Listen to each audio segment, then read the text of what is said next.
Just a 5-minute trot down this Welsh hillside are the foundries and workshops of the Royal Mint. But it's not all furnace and factory, because the buildings also house a most remarkable museum where you will find some of the oldest, rarest, and most precious coins in the world. Occasionally the coins are borrowed, so once in a while the curator likes to check his stock. This is one of the first gold coins ever to be struck by a King of England, an Edward III noble, declaring him King of England, France, and Lord of all Ireland. That was about 700 years ago, but this is the 21st century, and there are so many children in the world these days, all demanding pocket money, that another 1 million new coins must now be struck. A nickel-brass alloy is poured into the casting equipment, where it is set solid between 2 slabs of water-cooled graphite. This continuous moulding process produces an endless strip of metal. Because of the heat, the metal has reacted with oxygen in the atmosphere and gone all black, so tools like these are used to scrape the surface clean with the aid of a white lubricating fluid.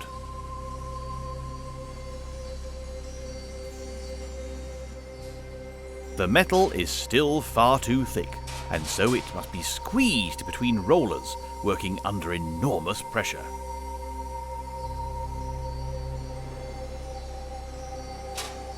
Precision rolling produces a strip that is exactly as thick as a pound coin should be, wound up like a watch spring. And now the metal is headed into the mouth of something that sounds like a machine gun. It's a good idea to keep your fingers out of this one, because this is the blanking press. It produces a glistening web, but the real joy of this press is around the back.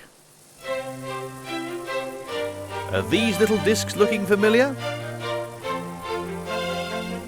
They haven't got the Queen's head on them yet, but they soon will have.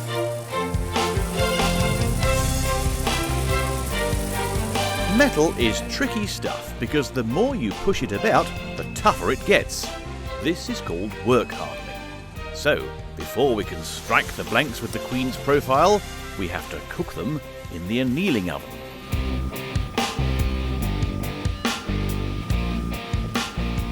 After a good long bake, the metal is malleable, which means it's softer. But look, the heat has oxidized the surface again. A bath with abrasive ball bearings provides the answer in a cauldron that is filled with a solution of sulfuric acid.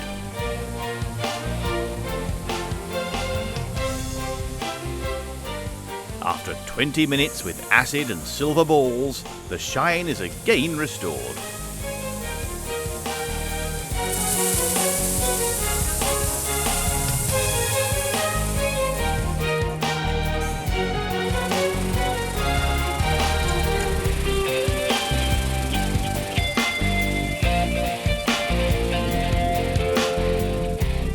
The acid is washed off, and the ball bearings fall through a sieve to be recycled. The shiny blanks dance their way into the drying chamber.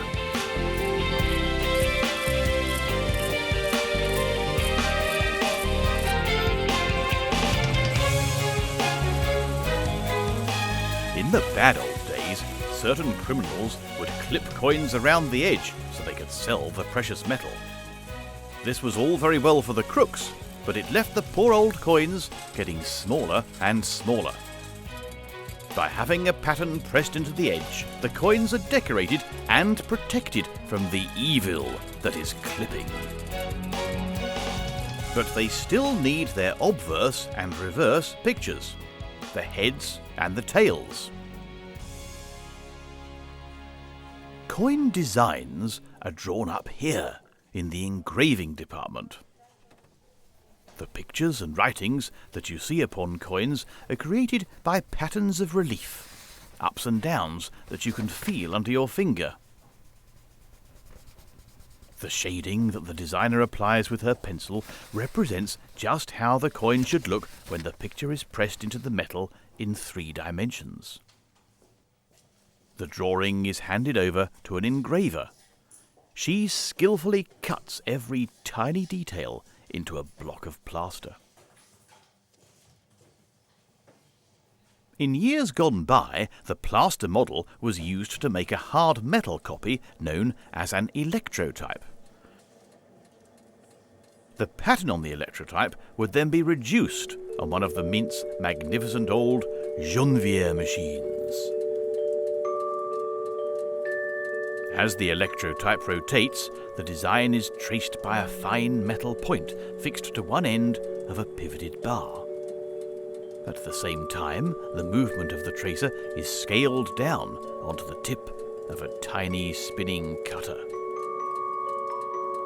Over the course of several days, the cutter produces a reduction punch from which working dies will be made. Reversals, such as this, made very hard and used in the presses. After more than 100 years of service, the Jonvier machine has now been replaced by more modern technologies. Here, a round ruby-tipped probe is scanning an original plaster model. A digital recording of every tiny movement is transferred into the memory banks of a computer. The record of the scan can be used at any time by this cutting machine. It's faster than the Jonvier, but what a terrible racket. The disc we see here is to become a collector's silver pound, and it will be struck by this man's hydraulically controlled equipment with the weight of a blue whale behind it.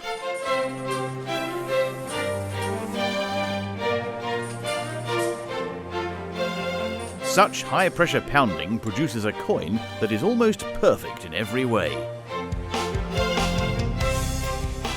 But it will take far too long to make the coins in mass circulation like this. For them, there's a machine that works at a much sharper rate.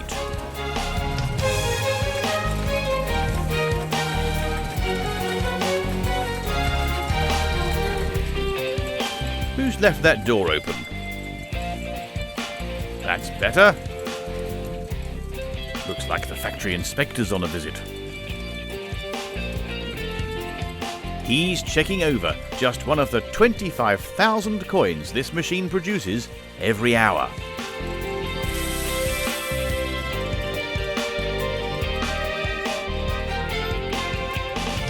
The shiny new coins are wrapped and stacked before being taken away for storage in the long room, a burglar's dream, because it's stacked to the ceiling with cash. And if you're lucky, some of that cash will make its way into your pocket. These two are buying their weekly ration of sweeties. Ugh, what a ghastly specimen. I hope it's not a forgery. The children are saving that change for a rainy day. But who knows? In several hundred years from now, the contents of their tin might just make their way back home to the Museum of the Royal Mint.